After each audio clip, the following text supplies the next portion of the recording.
Welcome, everyone, to the ICSS Sunday Morning Marxist Forum. My name is Alan Miller, and I'm a member of the program committee for ICSS Sunday Morning Sessions. We're based in Oakland, California, in the San Francisco Bay Area, USA.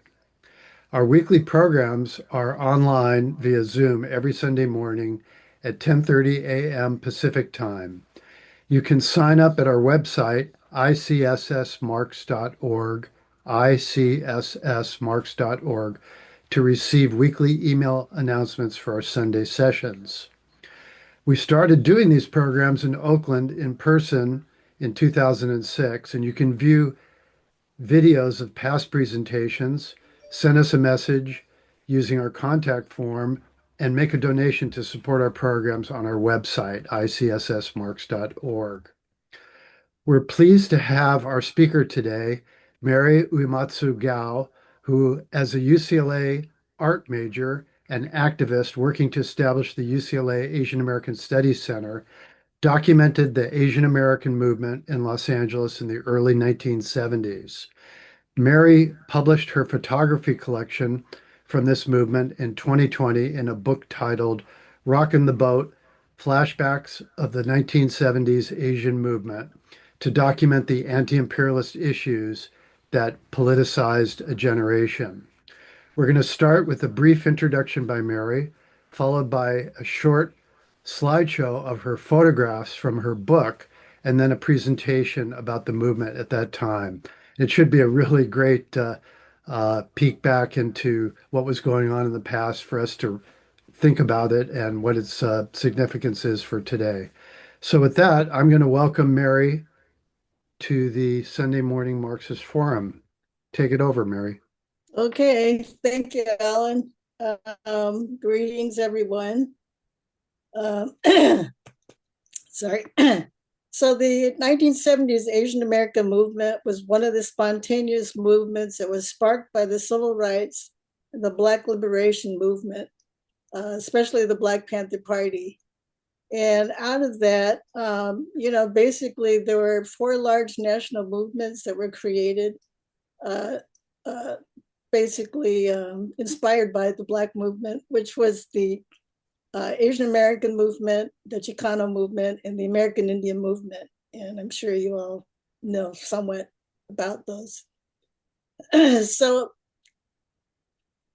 I call this, I think all the movements at that point were revolutionary movements. We were all inspired by China at the time. And it was revolutionary because it changed the way that we saw ourselves.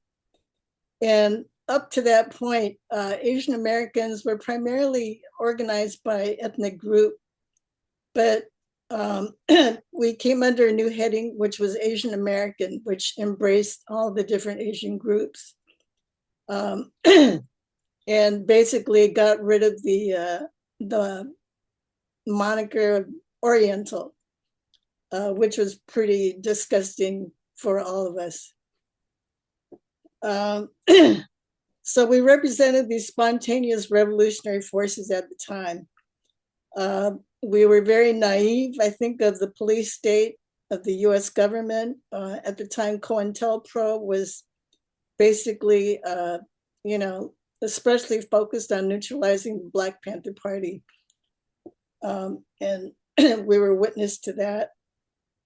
And it also affected all of us. China inspired us as, this bright example of socialism and what socialism can do. But also because of the split between China and the Soviet Union, I think it did create, a certain amount of confusion within the communist movement here. But all of these spontaneous movements that developed were they all developed leadership that came into a new communist movement in the 70s, mid 70s. And then what happened was through various reasons, a lot of the new communist movement dissolved, and the largest portion of it moved into the Democratic Party. So in the book, I document Asian American movement specifically from my point of view, which was a third generation Japanese American, also known as Sansei. I specify that because that's that's my vision, and so I'm just letting you know that, or qualifying that this is what I saw.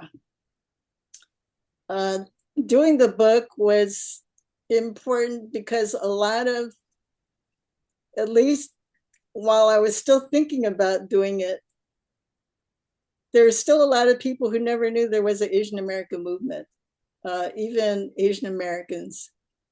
And also the visual history of it is, a lot of it is sitting in archives. It really hasn't gotten out there. And so I wanted to make use of my own photo collection. So the book itself is limited to what I photographed, and it was not representative of the whole movement. I was, at the time that I was taking the photographs, I was in a film program at UCLA for minority grad students called ethnocommunications. And so I was I was focusing on doing a film on the changing role of Asian American women, because we had been, living under this stereotype as being docile and passive and, sex symbol, whatever, and it was pretty disgusting. And so I was focusing on how women were changing, especially as they were taking part in the movement. And then in that, let's see, 2000, around 2004, 2005, I went back to school and got my master's degree. And so my master's thesis was also focusing on the women's role in the movement. And so within the book, I have included oral histories of some of the women that I interviewed for my thesis. One was Sandy Mayashiro, and she was like on the 2nd Vincent Armels Brigade. Another one is Marlene Lee. She was a member of the Asian American Hardcore, which was a group of former drug users and ex-convicts who were changing their lives by getting involved in trying to make revolution in the Japanese American community. And they were, for the Asian American movement in Los Angeles, and each movement in the different cities, it really depended on the demographics of the city, of the Asians. And LA was still the largest concentration of Japanese Americans at the time. And so that pretty much reflected in the movement where, the Japanese Americans were a pretty dominant force of the Asian American movement in LA.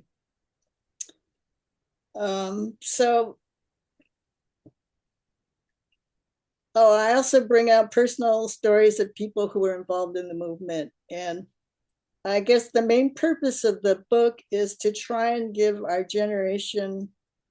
remind our generation that we had this desire for revolution and that it was not a crazy notion. And I say that because when we look at what's happening today, I think we need to look again at ourselves and, what we're trying to do. So in today's situation, we see that, Trump's turning towards Venezuela, Central and South America, which is likely a more tactical pause to try and regroup and gain strength because the focus is still on China. And so for Japanese Americans, Korean Americans, Taiwanese, and Filipino Americans, we all have the potential of having to fight against our home countries becoming proxies for a US war against China. And this is very clear, example of this is like what's happening in Japan right now. So we're all feeling the decline of the empire and the infrastructure is failing. The veteran military, former deep state actors are flipping. And, these are the people I've been watching on YouTube. And, they all realized that they were part of these big lies. And so this is where we are today. So the slideshow that Alan's going to run now gives you kind of a photographic overview of the book. And it's set to music by Gil Scott-Heron, which I just felt was very appropriate for the mood. Okay, go ahead, Alan.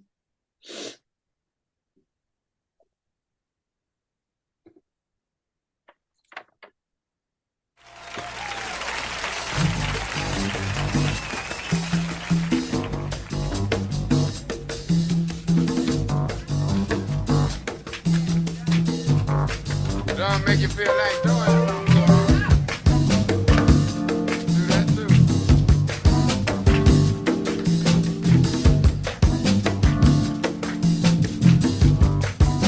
Run that one more time. Yeah, that's my man there. Seems like we ought to be able to get about 350 or 400 part harmony in this if we tried hard enough. So come on with us. Must be something we can do.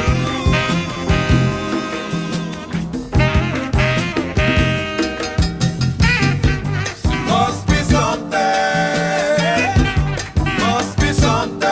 we can do.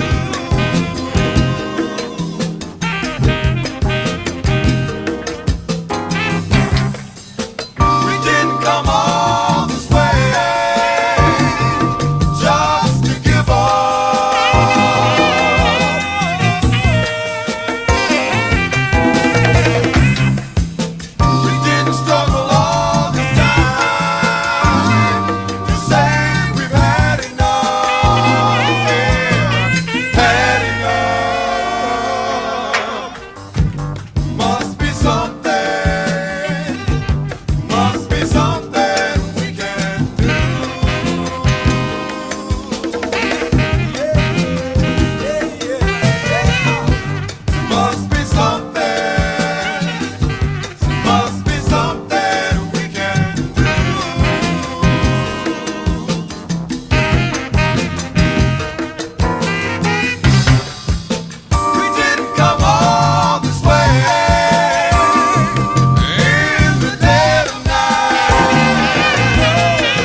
on moving,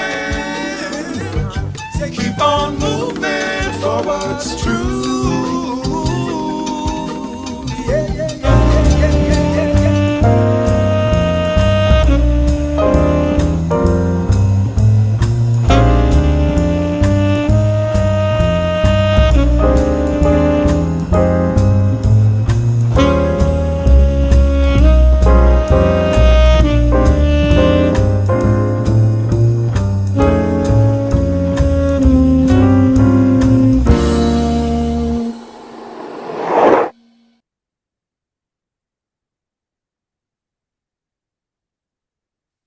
Okay.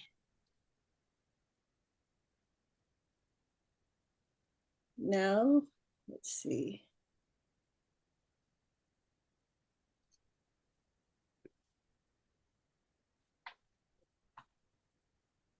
I thought I had this set up.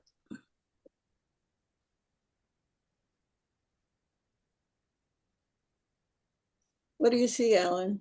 It's not showing, it's showing the background of your Zoom window. Go ahead and click on the PowerPoint. There you go. Okay. Oh, well, Yeah. So I okay. think go ahead and advance it one just to, and then back, just to make sure. Yeah. Okay. Go back. Okay. You Okay, got it. so this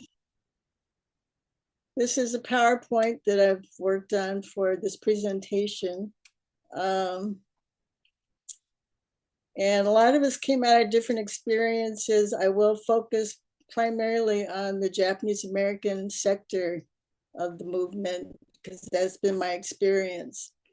So from the end of World War II to the 1950s, this was basically a resettlement period for Japanese Americans who were leaving camp. And you know, a lot of people initially they didn't come back to the West Coast because the West Coast made it clear they were not wanted here. But eventually people kept trickling back to the West Coast, which was, you know, the home that they knew. I grew up in Sierra Madre, which was pretty much a small, predominantly white town. And when I was 5, the people across the street got a cross burned on their lawn, and they were Jewish. And then the neighborhood that we tried to move into, where my grandfather's nursery was, the neighborhood tried to petition us out. And December 7th in elementary school was an annual day of humiliation, basically, where the teacher would point, you know, the few Japanese that were in the school out to the whole class as, you know, this was the people that, you know, attacked us at Pearl Harbor. At the same time, we were watching, you know, the civil rights protesters and all the civil rights stuff that was happening down in the South. And definitely struck a chord with all of us. Malcolm X, although, you know, he had already been assassinated by the time I was becoming a lot more conscious, but his impact was huge. The fact that he deconstructed the white skin privilege and white corporate power structure, he gave African Americans self-pride, but also he gave all people of color their own self-pride and their identities back to them. And so this was the influence, and the rise of the Black Power movement was due to Malcolm X, where they were moving away from the civil rights, total reliance on nonviolence. And, you know, he was pushing self-determination. And the white student movement was starting to transition from civil rights to free speech and anti-war. And Malcolm X was the very first Black leader to denounce the Vietnam War. That was in January 1965. He was assassinated 1 month later. And then, you know, a few months after that, we had the Watts riots. So things are definitely heating up. Japanese Americans, we had a very active social scene. And we used to have like, basically we had dances every weekend. This is when I was in high school. And so we all became very personally aware of the Vietnam War because a lot of our guys were missing from the dances. A lot of the Japanese American youth who were getting in trouble with the law were given the choice of, well, you can go to jail or you can go to Vietnam. And then once they were in, they, were set up and used as examples of what the enemy looked like. So a lot of these soldiers, when they came back as veterans, they came back and joined the Asian American movement, and they did a lot of education against the war. And so this just kind of shows like the breakdown of, the overrepresentation of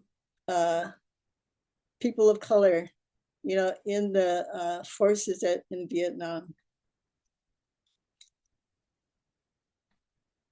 So as the Black movement becomes more and more militant, we have the Black Panther Party.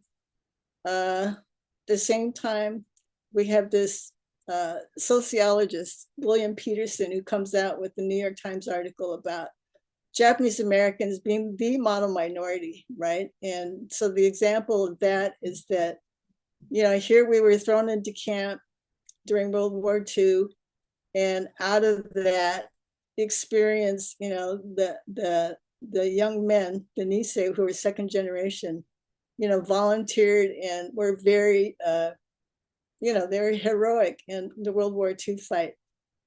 And then after the war, while Blacks are, making demands and wanting change, the Nisei were hardworking. So this is, looking at what happened during the resettlement period, where people were just trying to come back and, get jobs and, blend in, not stick out. This was a Japanese American way of trying to come back from the camps. And so, we were quiet, hardworking. I know a lot of kids, Sansei kids, as they were growing up, and they would experience their parents getting, people refusing to serve them in like the market.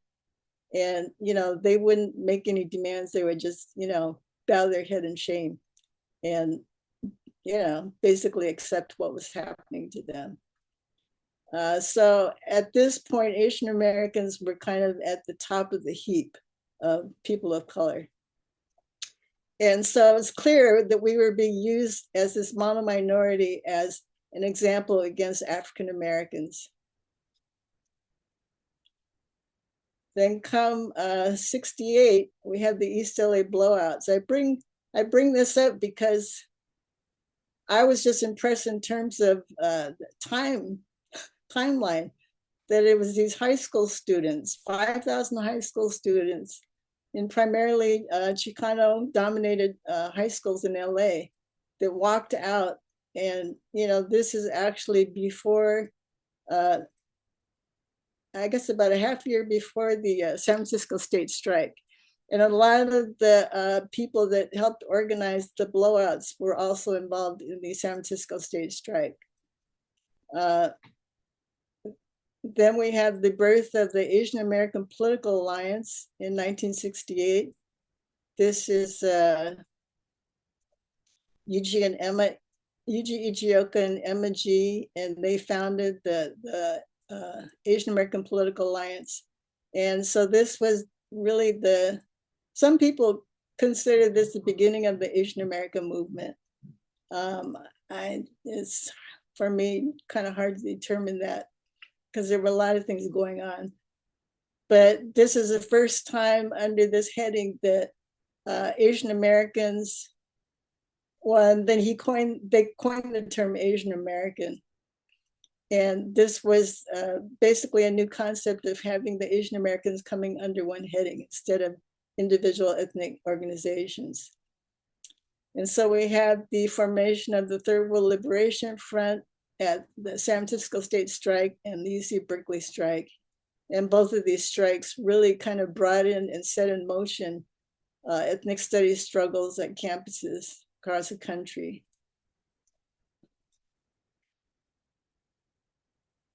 These are just examples of, proud third world people support events that Asian Americans took part in. And so one was the Alcatraz occupation. One was, a lot of the Black Panther rallies happening in the Bay Area. Asians were, coming out to support. This is Wounded Knee. There was an Asian contingent that was sent there from LA. And then this is, I think it's like maybe the 4th commemoration of the August 29th, the Chicano moratorium.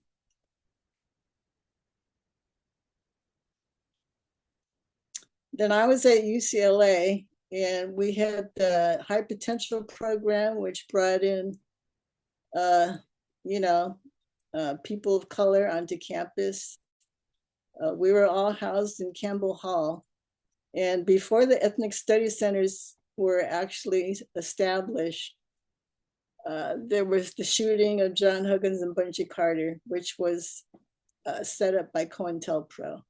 COINTELPRO basically had gotten the US organization, a Black nationalist organization, to gun down these 2 Black Panthers.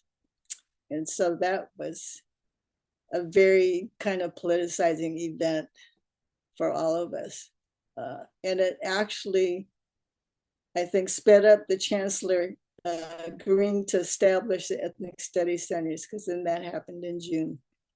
And also Angela Davis, who was at UCLA, she was an assistant professor, and she got fired because she was a member of the Communist Party. I consider this probably one of the first real campaigns of the Asian American movement, or especially the Japanese sector of the Asian American movement. And it was the Repeal Title II campaign, which went from 67 to 71. And the McCarran Act, Title II, had the provision for the president to,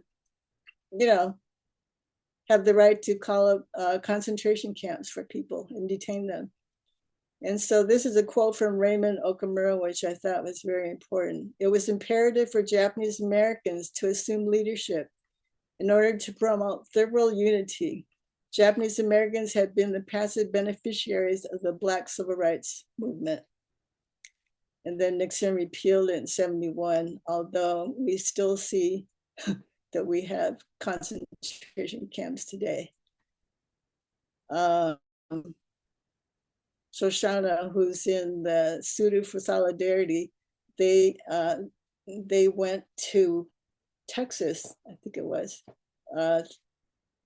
to protest, the detention of the Latino immigrants very recently.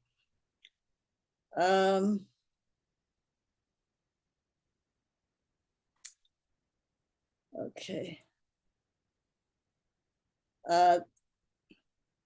This is a shot of San Francisco in 1973. And so this is the International Hotel. I'm sure a lot of you know the history of the International Hotel. A lot of the Filipino farm workers that have retired were living there. And this is a part of labor history which is still not well known, but it was the Agricultural Workers Organizing Committee, which was predominantly Filipino, that actually started the grape strike. And it was joined by Cesar Chavez Group, which was the National Farm Workers Association. And then they actually merged with AWOC, and that became the UFW. And within that, Chavez basically kind of squeezed out the leadership of the Filipino workers and leadership. In the picture we have here is Larry Itliong, Walter Reuther, and Cesar Chavez. And Larry Itliong was really one of the outstanding leaders of AWOC and UFW.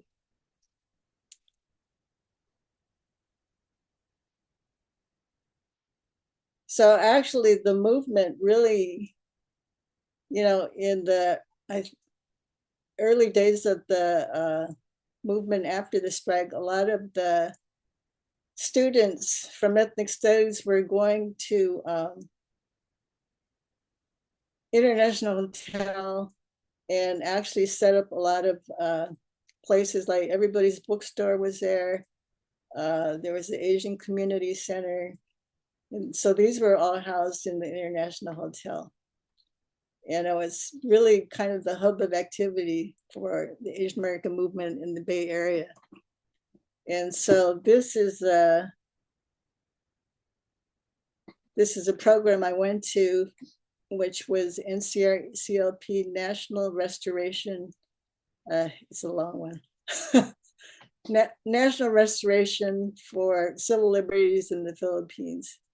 And they did a very inspiring program, basically a skit showing what was happening with martial law. And so the martial law movement among the Filipino sector of the Asian movement was, very active, and the Chinese and Japanese would come in, different times to support the work. But that was like a pretty strong focus of them.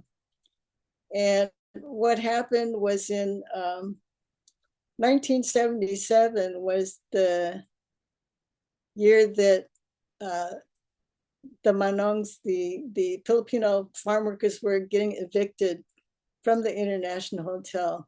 It was the same year that Cesar Chavez was invited by Ferdinand Marcos to the Philippines as a guest of Marcos. And so this is when UFW, lost a lot of its Filipino members. And Marcos, who stayed, even though martial law supposedly was lifted in 1981, he was still in power until 86.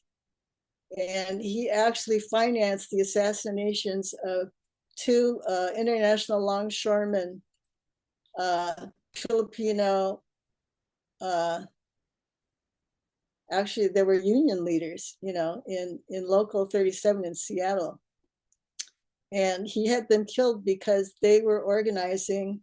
They had actually gotten a vote taken by a local in Hawaii of the ILWU to start organizing against the Marcos regime. And so they were killed in 1981. And it took 8 years for the family of the two of them, especially Cindy Domingos, Silmy Domingo's sister. He was one of the guys that was killed. Took her basically 9 years to get a federal grand jury to find that Marcos was actually guilty. And this was actually the first case to find a foreign leader liable for a covert intelligence operation in the US. And this was in 1989. How's my time? Alan? Oh, okay. This is about 10 more minutes. About 10 more minutes. Okay. This is the National Day of Protest at LA City Hall in 1973. And we had an Asian contingent of probably about 100, 150 people that marched into the event from Little Tokyo, which is just blocks away. And the organizers put our contingent speaker on the very end of the list. So we would have had to wait all day for our speaker to come up. And so we basically discussed it, talked it over, and left. So the criticism of the National Peace Action Coalition, which was published later in the Asian American Movement newspaper, Ghidra, criticized Impact for their racism and their focus on just bringing the boys home and neglecting what we were doing to the Vietnamese people and not educating the anti-imperialist movement. about, the racism within, and, the racism and not defending what's happening to the Vietnamese people. This is Manzanar. I went on a second pilgrimage, but the first pilgrimage was in 1969. And so the LA Asian American movement organized the very first pilgrimage to any of the camps, which was Manzanar. And this was 24 years after the camp was closed. So in the background here, you can see this white monument, and that was dedicated to those who died in camp. The camp hospital records, which probably are not that accurate, but they state that close to 2,000 people died in the 10 camps because of the poor medical care, and 1 in 10 from tuberculosis. And my own aunt, she also died from tuberculosis. She got it in camp, but she died maybe 2 years after coming back. So, as part of the Nisei survival during resettlement, one thing we always heard was, don't rock the boat, put your head down and work, and don't. And so they didn't talk about camp, or they may have spoken positively about it. So the pilgrimage became, an annual event. And it eventually led to the recognition of them as historic sites. But, all of these things have taken years. So a lot of the farm families that went to camp, for them, it was like a break from hard labor. And for a lot of the young people, like my mother, it was a chance to be with all Japanese, and it was like a vibrant social life. And so that's where a lot of the Nisei generation spoke very positively about it. And a lot of Sansei, they thought, their parents were talking about some kind of summer camp, until, later finding out, why they were sent there.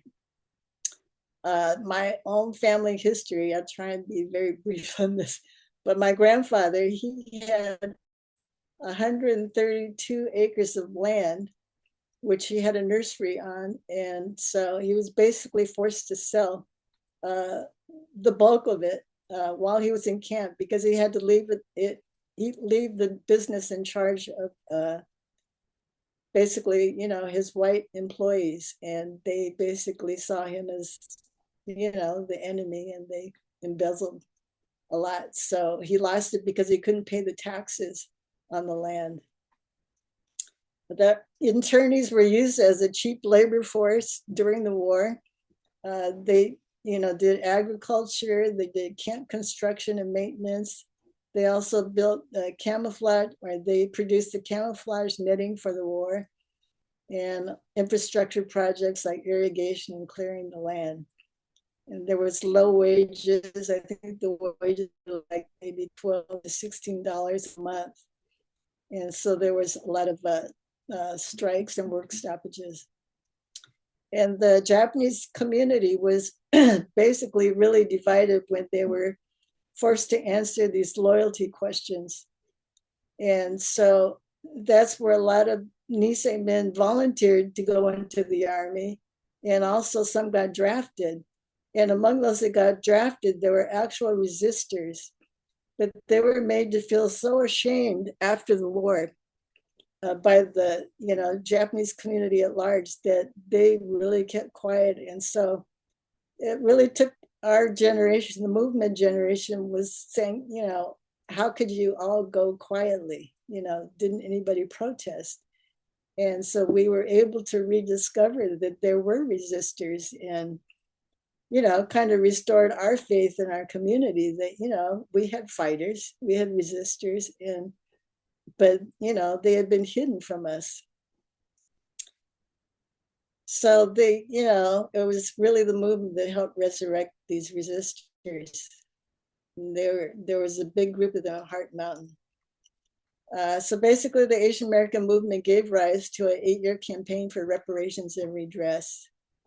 It was a 1988 official apology, 40 years after the initial incarceration.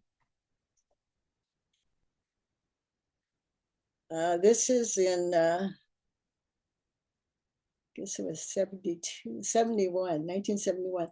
This was a Daoyutai demonstration, and it was a lot of the American-born Chinese that were working in Chinatown, and also a lot of the foreign students came out. You know, you had people like there's a sign from Caltech. And this was kind of an eye-opener for me, because for a lot of Sansei, you know, we identify socially more with African Americans than we did with Chinese foreign students, right? So it was kind of an eye-opener, but also, you know, we supported them because, you know, they were protesting against U.S. imperialism in Japan and encroaching on the Daoyutai Islands. And these islands are still a sore point today.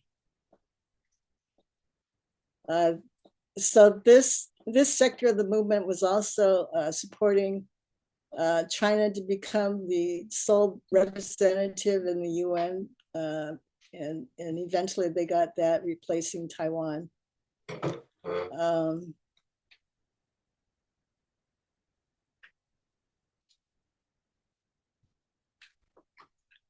There were also a lot of friendship activities between the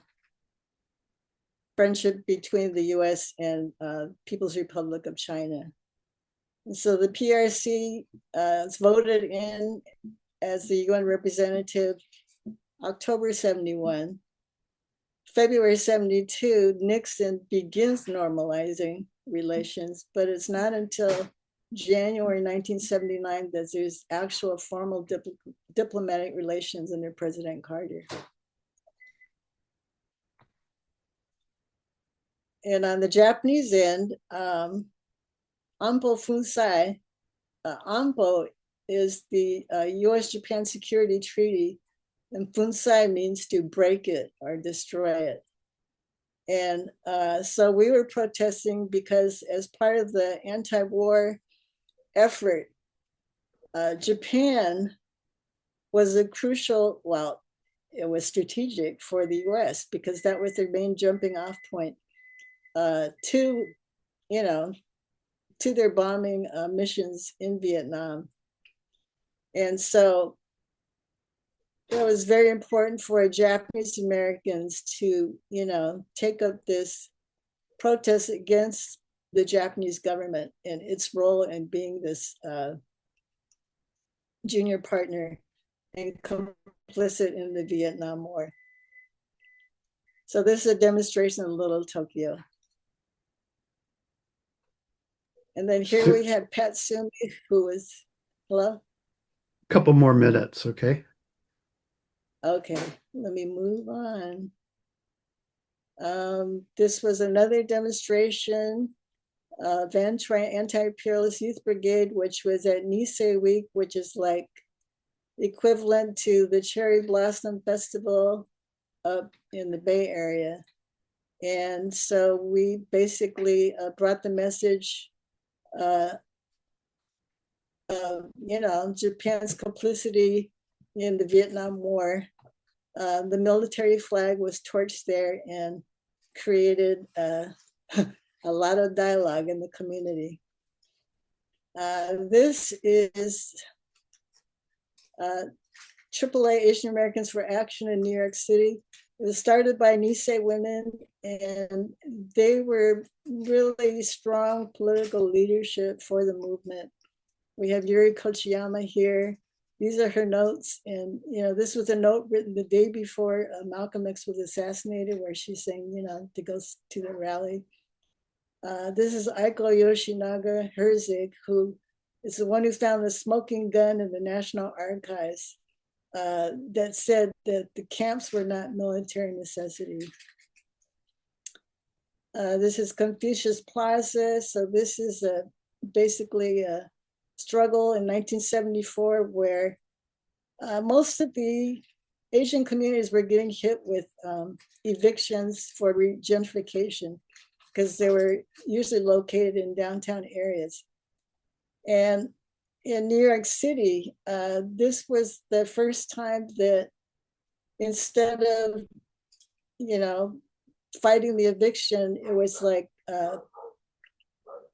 struggling to get Chinese workers to be hired on the construction site. And, I had no idea there were even Chinese construction workers, but there were. And so this was a really impressive struggle to me. And a lot of people, because all of Chinatown really got united around it. The Black and Puerto Rican construction workers helped the Asian Americans for Equal Employment, who was heading off the struggle, by teaching them how to shut down construction sites, because they have been doing that for years, trying to get break into the construction industry in New York, which is lily white. And so eventually, out of the struggle, it was very successful. This is the biggest demonstration. And the community support, like, restaurant workers, the garment shops at lunchtime. A lot of the garment workers would come to the picket line. The Golden Age Club, which is a senior club, and the construction site was shut down, and they were forced to hire 16 Chinese construction workers. And that this is a year after followed up, but I really feel like it was the momentum that was started by AFI, and they organized a police brutality demonstration at New York City Hall. 20,000 people in Chinatown came out to march on City Hall. So just to wrap up, the limitations of the national movement, the mainstay became nonprofit social service agencies. Ethnic studies has become institutionalized. This is major, basically kind of, I would see it as co-optation, right, to keep, the system going. But, they've allowed us to do a lot of the things that were started through the movement. It took 20 years for a lot of the nonprofits to come to the realization that the revolution will not be funded. Spontaneous movement continues to produce revolutionary-minded Marxists and socialists. YouTube analysts have come from like Occupy Wall Street, Bernie Sanders, and the Black Lives Matter movements. But without Marxism as a guide to fundamental change, the road to hell is paved with good intentions. Okay, that's it. Thank you, Mary. If you want to go ahead and stop the share. Yeah. Okay. After a few short announcements, we're going to have questions and comments from participants. To ask a question or make a comment, please raise your hand by clicking on the reactions button, raise hand at the bottom of your Zoom window. And please keep your questions short, one question at a time to allow everyone to participate. And keep in mind that this is a comradely forum for political discussion. Please show respect to other participants, the speaker, and the moderator of today's session. For upcoming programs, next Sunday, December 14th at 10:30 a.m. Pacific time, we will have a year-end wrap-up session. A lot of things have happened this past year. We're going to have a discussion of the developments in 2025. We want to encourage everyone to attend and to participate. This is a very important session for a very important year. This will be our last session of the year, so there'll be no session on December 28th during the holiday break. Our next session will be Sunday, January 4th.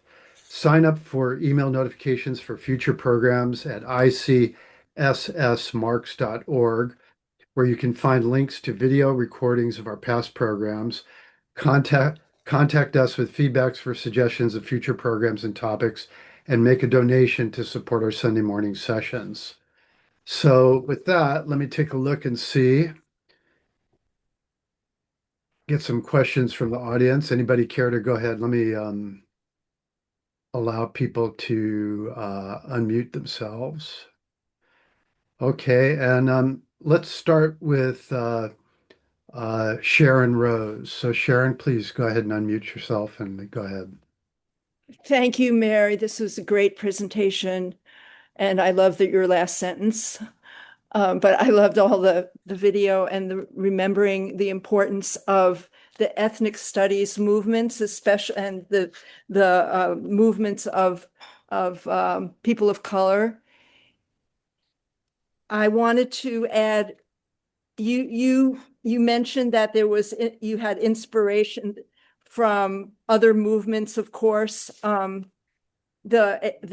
Chicanos and the American Indian movements, which were also so important. I would like to add the Arab Americans.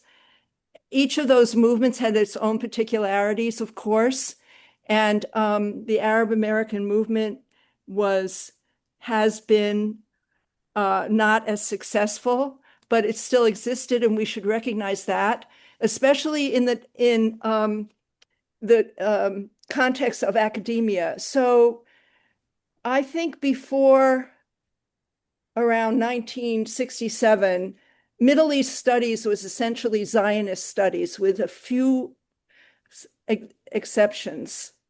And the Arab American students and Arab American scholars have changed that historically. And that was not an easy thing to do.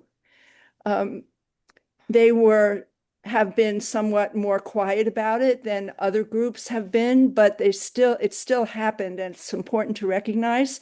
I also want to thank you for including the important point about the role of Filipino American workers.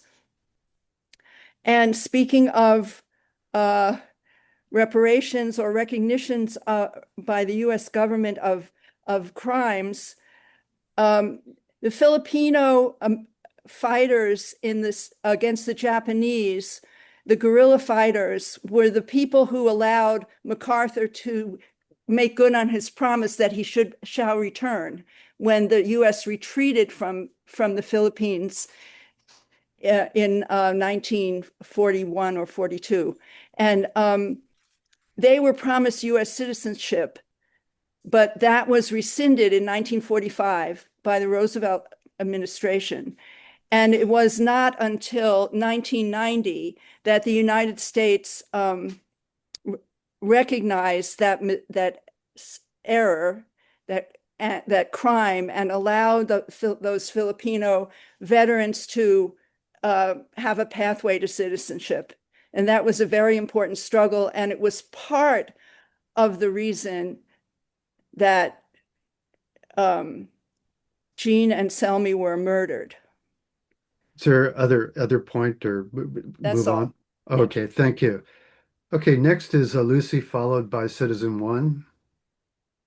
Lucy, please unmute. Okay. Yes, thank you, Mary. I love your book, and it brought back so many memories of that time. I moved to LA in 1979, and I still see some of the faces of those pictures that you took of some of the people that I became involved with, and it was just beautiful. A wonderful book. Do you have it on print? Is it available anywhere? Yes, East Wind Books of Berkeley. Berkeley. So can you leave them the information on the side, on the chat? Like they're like, maybe, oh, wait a minute. No, I think it's already out in the mailing that we got. No? should be. Could be. Okay. Yeah. All right. Yeah. So it's really beautiful documentary. Thank you so much. Thank you. I just wanted to history is so important, and it really needs to be recorded as much as possible. And you did an amazing job. Yes. Next is Citizen One, followed by Richard Wright. And if you have questions or comments, others who've had experiences in that period and want to make a comment, please go ahead. So Citizen One, if you would unmute and ask your question, make your comment. Thank you. Yes, thank you very much. Very interesting presentation. Um, I wanted to ask in particular what your opinion of this so-called identity politics issue is. I always say so-called identity politics because, as I pointed out before, the term has no particular definition. It has a definition of whatever definition the person wants it to have.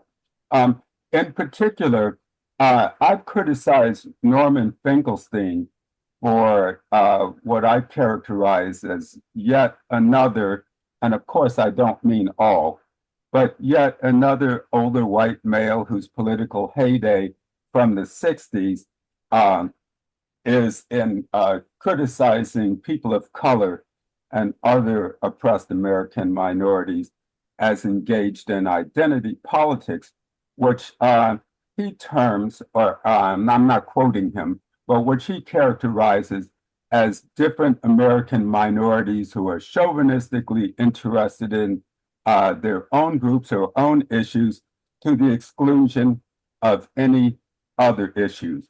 And as I pointed out before, one group with Black in particular in the name, the Black Panthers, always believed in coalition politics. And so did any other Black groups that I'm aware of, with the exception of the Nation of Islam. So I'm wondering what your response is, if you thought about it, to this issue.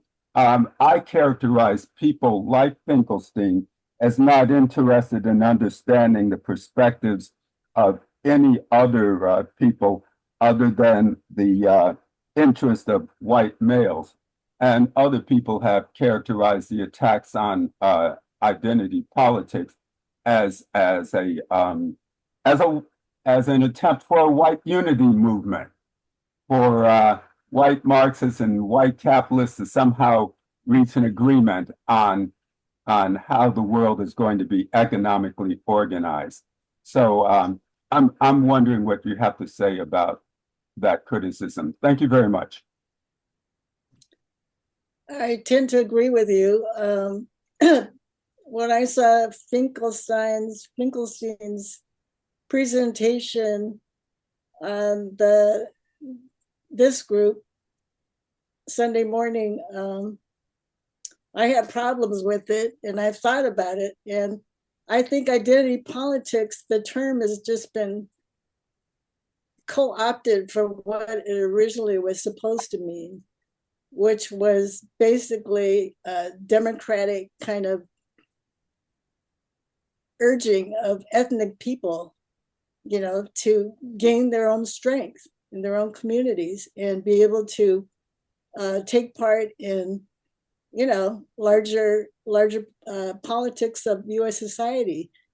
And I think in his criticism of it, which within a certain context, like within the context of the Democratic Party using it to support Kamala Harris, that was disgusting as far as I was concerned, and so that form of identity politics sucks, to tell you the truth.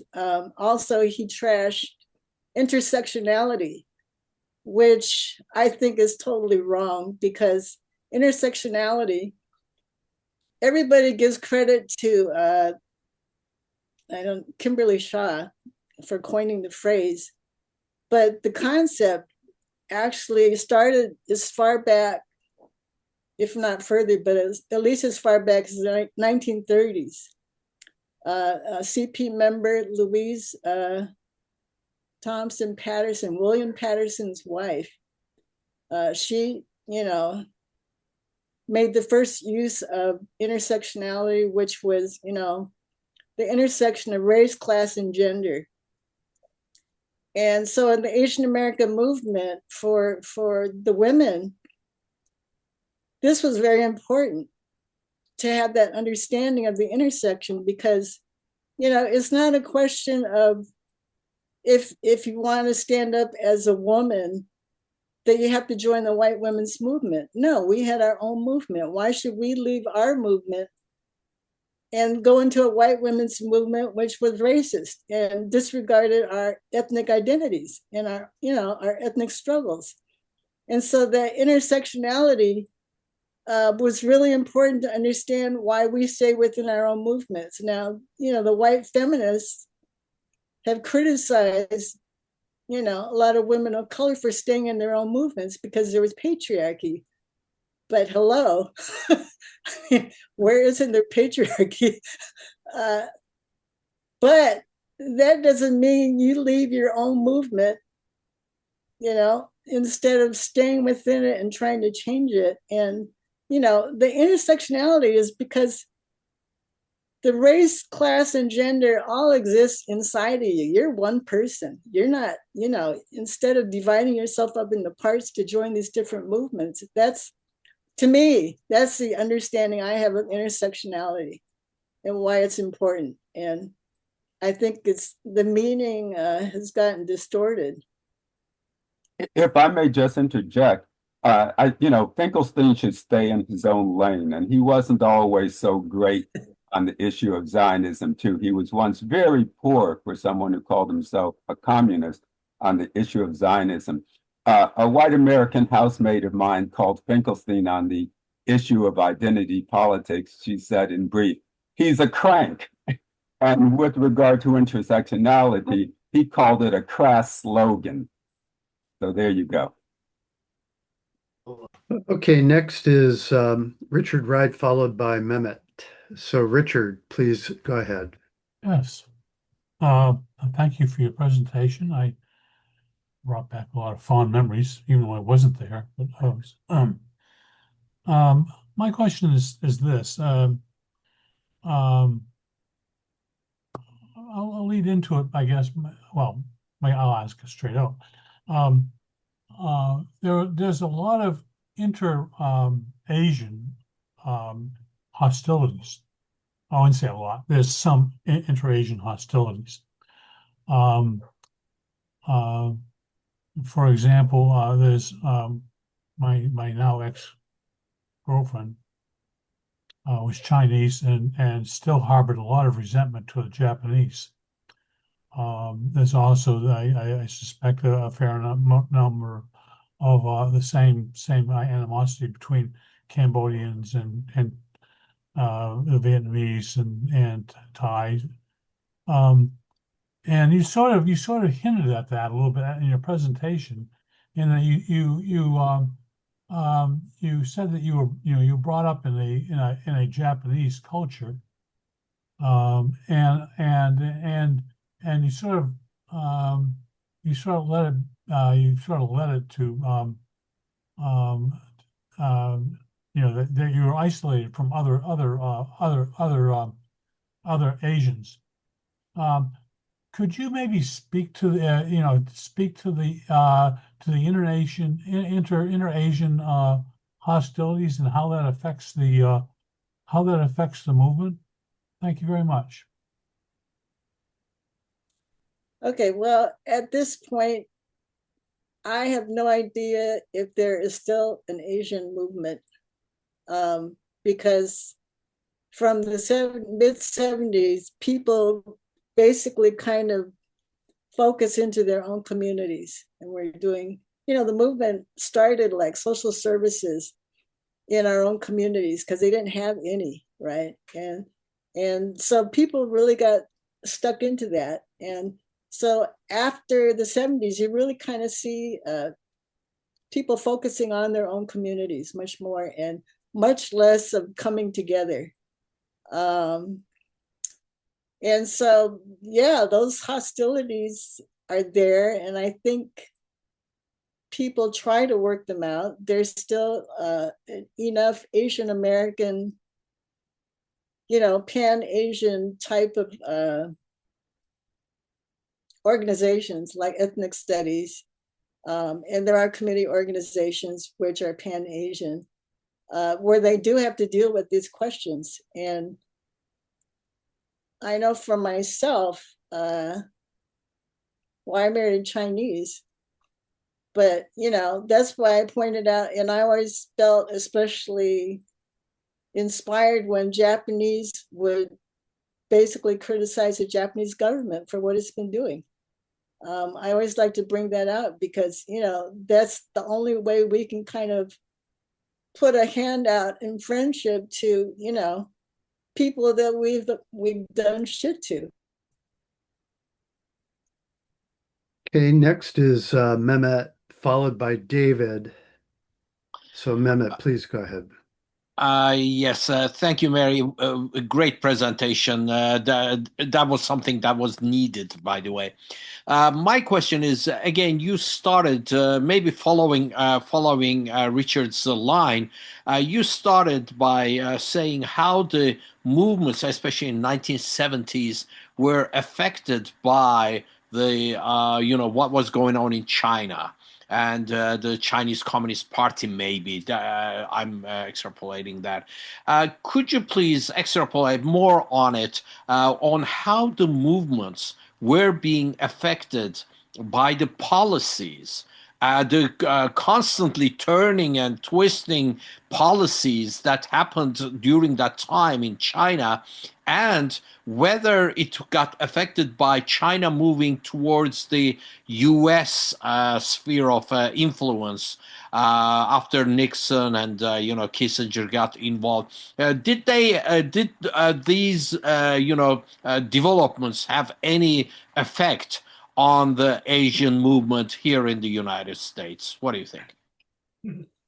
I think especially as the Asian movement kind of morphed towards the new communist movement, that you could see that. So the organization I was with, we were basically taking on exposing Soviet social imperialism, which now, which was at the time was blasphemy, right? We were, I think, one of the only organizations in the new communist movement to come out so fiercely on Soviet social imperialism. And so that definitely reflects that split, right? In the international communist movement.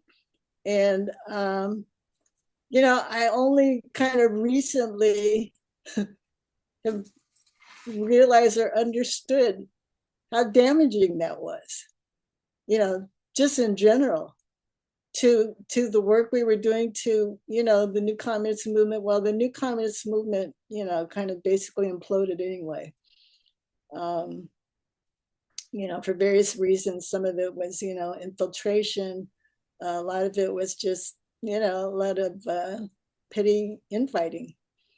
But something like that, yeah, I think, definitely took a part. And I think just general confusion, because you have a split in the international communist movement. It's like, which way do you go? Plus, I think our understanding of communism in the world and socialism, I mean, it's still at a very, young age, right? And for American communists, I mean, we're probably pretty far behind, right? So. Okay, next is David, followed by Raj. So David, please unmute and go ahead. Thank you. Thank you, Alan. Thank you, Mary. Really good presentation. And I've heard really interesting questions and commentary during Q&A as well. Mine follows in that vein. And I'm thinking of two words in particular. One is movement, or movements, plural, and community. So maybe it's a question of language, or of sort of definition rather, or description. If you would maybe comment further on what, because there are so many, as has been mentioned, in terms of intersectionality and identity politics, there are so many movements within movements, as it were. What your sense of is of maybe the highest form of movement, or the ultimate movement, the meta movement behind all the movements. If you could put words to that, and then who or what that community is, how would we describe it or name it? I'm thinking of how even community gets abused. Often we hear the phrase national intelligence or international intelligence community as if it's actually a community, as if they would have a potluck and have a get together and care about each other, except for a realpolitik sort of sense. But so if you could maybe comment further on movements or movement and community in that context. Thank you. Okay, well, I think my main comment from what I'm getting, I think from your question, is that right now we're sorely missing this overall something that's going to pull everything together. I mean, sorely missing. So, you know, as far as the so-called criticism of intersectionality or identity politics is that, you know, we're really fragmented. I mean, you know, we get new fragments as we talk, you know, it's like everybody's got something, right? And so, yeah, everything is like, it's overwhelming, right? All the different interest groups that we have, and, you know, more and more popping up all the time. And so what is missing is basically a party, right? We have no party. We have no, you know, whether it's a communist party, even a third party, but there's nothing that has really kind of risen up to try and embrace and organize something larger. And I feel that's where we're at right now. Is we're really missing a big piece. Okay, next is Thank you. Well said. thank you, David. Next is Raj. Please go ahead. Yeah, hi, Mary. Your slides brought memories to me. I was part of the anti-Vietnam War movement as a young man, and all the struggles of against racism and against war in Chicago were very much part of my experience from 1966 to 71. Now, you raised the question, I mean, in conversation with Joseph Anderson, the issue of identity versus class. And I think, and you're also saying we're missing what holds it all together. It's really, historically, it is the communist movement that has challenged the structure of oppression. You know, in the modern society, in the last 200 years of movements. And if you look at the Russian Revolution, the Bolshevik Party integrated oppression of the minority nationalities and oppression of poor peasants by the landlord class and exploitation of workers by foreign firms and domestic firms. They brought it under one umbrella and integrated, but without a class as a organizing principle. Identity politics simply gets a diffused idea of everybody will claim some kind of oppression. But unless you tie it to what that oppression does to your life in terms of material reality, which is related to class, I think this turns into bourgeois politics. I think that's what the importance of what Joseph Anderson is criticizing, the book by Finkelstein. Finkelstein is basically saying identity politics is a way of distracting from class struggle. And what do you think of that? I'd just like to know. Thank you. I would agree with that in general, you know, but I don't think you can throw out identity politics out the window, because it is a form of organizing. In itself, it can fall into just, bourgeois politics, co-optation, right? Without having understanding of class. But that doesn't mean it should be discarded,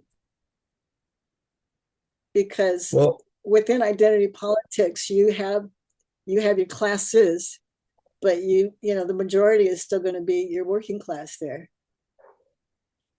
Yeah, actually, Domenico Lacerda's book, Class Struggle, and he looks at the history of last 200 years, and he says identity is an important thing. Worker has an identity as a worker, and he's not fighting simply to have higher wages or radical redistribution of wealth, as much as gaining his and her importance as a participating member of society who has power. And Right. and I think these struggles. So therefore, narrowing of focus to class struggle is purely economic, I think, is a bad thing. On the other hand, just completely narrowing it to the identity as the main conflict leads to bourgeois politics. And your comment about we need a something agency that brings it under an umbrella, moves it forward as a great movement against what is now emerging as an oligarchic rule in many places, the United States included. Your thoughts? I remember the discussion you led on Lucerda and the self-esteem question. And I thought that was very important. And I think that's exactly what Malcolm X gave to us, was self-esteem. And without that self-esteem, I don't think you have the will to fight. Mm-hmm. So the question is, what's going to give you that will to fight for yourself and for your people? Mm-hmm. And, a lot of times in our society, we see people say, well, they're not willing, like drug addicts, they're not willing to fight for themselves, but they're willing to fight for their brother or sister, right? Mm-hmm. But the self-esteem question, I think, is very important. And that's where identity politics can't be tossed out the window. Mm. Okay, next is Lucy. Please go ahead. Yes, I just wanted to comment on that same question about identity politics, because the national movements, is that some people have defined that era, were not just around national identity questions, but also involve the workers. Right. Because you are a worker as much as you are a Latino or an Asian. And so the fight for equal rights, for the recognition of that is important, I think. But I agree that outside of the class question can be dangerous. I mean, it would, because we had a lot of trouble with narrow nationalism, where nationalism became absolutely the primary fight. Right. You fight, right.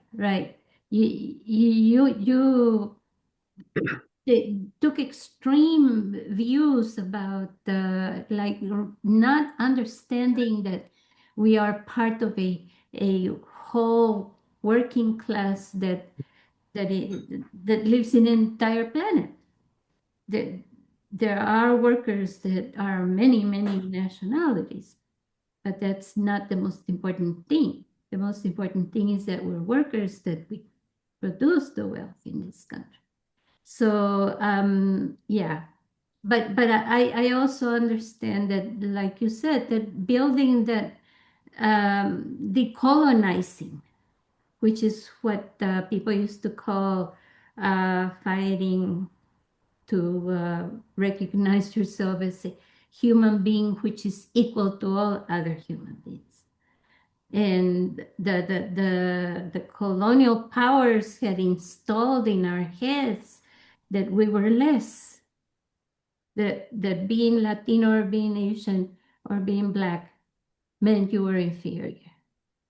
And so overcoming that is really, really important. It's essential. It's primary. I mean, for some people, it may be primary. Comment, Mary? No, I agree. Okay. All right. We're at the very end of the time. Um, I wanted to ask you a quick question about, it seems to me that well, first of all, your presentation is excellent and really important. I think people have just forgotten. It's gotten so drummed out of us and pushed into the background that people forget what a vibrant movement it was, and especially these movements in the African American, Asian American, Latino communities, and other the anti-war movement. All those movements have been just pushed out. It's kind of an amazing contrast today with the Trump administration uh, taking down Black veteran placards from cemeteries. What a difference from the way things, what was fought for and how important it was. So I think that that's a real value. Um, I wanted to ask you, it seems to me that the Democrats and the Republicans and the Democrats are trying to split people away from each other in the working class. They're going about it in different ways. Do you have any comments about that? Well, I mean, the way I see that what happened with the new communist movement and people just getting fed into the Democratic Party, I agree that, when people say the Democratic Party is where progressive movements go to die, because they do, they die, they're never to be heard of again, right? Black Lives Matter. What happened? I mean, it's shameful, really. And so, the whole question of a third party, I think, is really important in terms of any kind of transition. I think that the only thing I hope to see in my lifetime is that there may be some transition, which, third party might be the only transition point there could be. Juan Gonzalez, he's got an interesting interview where he expresses his own opinions. Not, he doesn't have Amy Goodman looking over his shoulder, and he said that he doesn't think there's going to be a revolution in this country, that we're not capable. But it's not going to happen. So that's kind of a jolting thing to think about. But when you look at the reality, it's like, yeah, that seems to be the way it's going, right? Unfortunate, but that's why I bring up the question of well, out of all these spontaneous movements, and they're happening new ones every day, and you got people coming forward that are open to Marxism, socialism, right? Because they want to change the system. But where are they going? They got nowhere to go, right? They got no one to hold them up and help them learn. It's not. So then the spontaneous movement dies, and that's it. And so there's no accumulation of forces. And the Japanese have this term called mottainai, which is like, don't waste, or it's a shame to waste, right? And this is what I see, is all these people that are coming up and realizing we got to change the system, but they're going to waste. You know, they're not being collected anywhere and reset so that, you know, we gain any kind of strength. So that's where I'm at right now. Your comment really spills over to our topic for next week. So this is something we want to Oh, spend the good. entire time discussing what is the state, what's going on with objective conditions in the world and domestically and in the movement. And it's an open-ended discussion. I want to encourage people to come back next week and participate and contribute. It's not a question for experts. It's a question for everybody who has been involved in the movement in the past and has a conscience and a anger about what's going on in the U.S. today. Let's end this up with Citizen One. You want to go ahead and ask the last question, and then we'll wrap it up. Please go ahead. Yes, I'll just comment, and that's an implied question. You know, the oppressor class always takes terms of liberation, like feminism, or terms of analysis, and tries to subvert them or even caricaturize them into something negative. So I think that's something that everybody has to recognize and deal with. You know, there wouldn't have been a Black feminist movement, often called womanism by Black feminists, if white feminism, if Black women felt that white feminism had addressed their issues.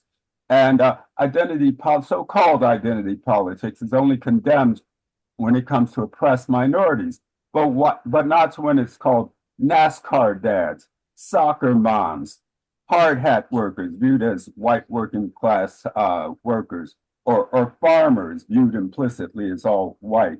So my response to the issue of the question of identity politics distracting from class struggle is that, of course, there is white racism in the working class too. And so-called identity politics is part of class struggle because minorities are oppressed in different and often intersectional ways. So this is something that we should recognize. And lastly, I'll say that as one guest pointed out, and I'm paraphrasing his words for lack of an exact quote, well, one of the guests pointed out that the majority of Black people are either poor or working class, so that Black issues are working class issues. So if Yes. the guest would like to respond to that, if there's time, that would be great. Thank you. Yeah, we have one more question, actually. Mary, if you want to make a comment, then we do have one more. Let me.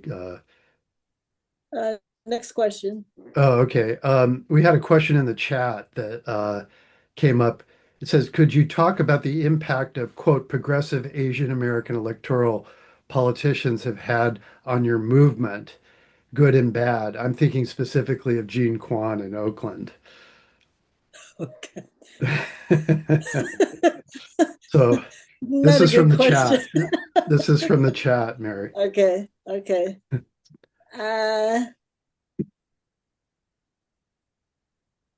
It's I mean, limited. It's limited. It's very limited what they can do. you did talk about the fact that the movement got channeled into the Democratic Party, and I think Gene Kwan really was one of the most notable figures. There were others too, right? In different. Well, I mean, Judy Chu is still out there, and she's fighting. I don't know. What can I say? There's actually quite a few Asian women, quite a few Japanese American women in national politics, which, yeah, okay, they've got a voice, but I don't know. Okay. All right. Well, thank you very much for your presentation, your slideshow. Really terrific. Great photographs, historically important. Do you want to put in the chat contact information about how people can get your book? I think people might, or actually, I think that's on the email announcement up on the website also. Isn't that correct? I think that there is a way to get the book Okay, if but they're it's interested. Eastwind Books, and it's like asiabookcenter.com or something like that. Or maybe Asia Book Center. Is Eastwind Book still in Berkeley? Are they still open? It's Eastwind Books of Berkeley. Oh, okay. So people, at least locally, and I'm sure they have a web presence. If you Yes. want to get a copy, just go down to University Avenue in Berkeley, and you can No, pick it there's up. no more physical store. Oh, okay. So Yeah. Eastwind Books, Google it and put it on. You can order it online. Again, I want to thank you very much for your presentation. Really terrific. Everybody come back next week. Go to our website, icssmarks.org. Sign up for email notifications of future programs. I think we're going to have some pretty good programs in January. We're going to keep fighting and keep going here. So please join us and support us. And again, thank you, Mary. We really appreciate your taking the time. So uh, with that, we'll stop the recording and thank you very much, everybody, for attending. Okay. Thank you very much for inviting me.